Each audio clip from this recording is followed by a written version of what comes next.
Medicare doesn't make any sense, and when it comes to Medicare Advantage plans and understanding the networks, this is where a lot of individuals get really confused. So today what we're going to do right now is we're going to discuss HMO plans and HMO POS plans so you have a better understanding of the HMO network as well as the difference between the HMO and the HMO POS.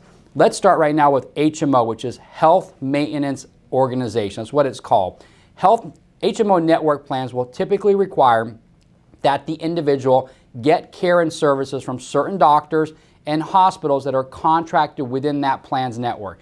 See, the individual will typically be required to select a primary care physician within the plan's network who will be able to coordinate their care with other doctors. If they do not select one at the time of enrollment, one will typically be assigned to them by the Medicare Advantage plan.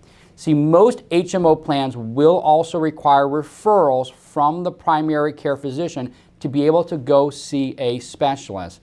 An individual will typically be responsible for all costs if they see a provider outside of the plan's network. There are certain exceptions that would be if they needed emergency care or dialysis treatments outside of the plan's network. So if you need some emergency care or dialysis treatments outside the plan's network, that would be covered under the plan. Most HMO plans will require prior approval, prior authorizations for certain service when they are actually needed.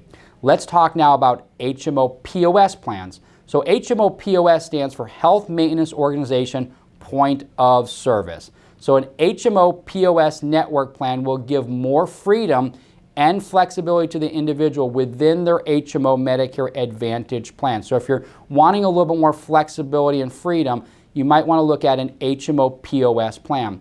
Think of an HMO POS plan as an HMO plan that allows someone to see out-of-network providers for certain or all benefits at a higher cost. They will typically have separate out-of-pocket limits for in-network and out-of-network services. The out-of-network provider is not required to accept the plan's terms and conditions of payment. The individual must make sure first that the provider that they're going to go ahead and see agrees to the terms and conditions of payment from that actual plan. See, HMO POS plans will typically also require the individual to select a primary care physician within that plan's network who will help to coordinate their care with other doctors. A benefit, though, of an HMO POS plan is that the individual may not be required by the plan to get a referral to see a specialist. So that's a really big benefit to an HMO POS plan, is that a lot of plans will not require a referral to actually go see a specialist.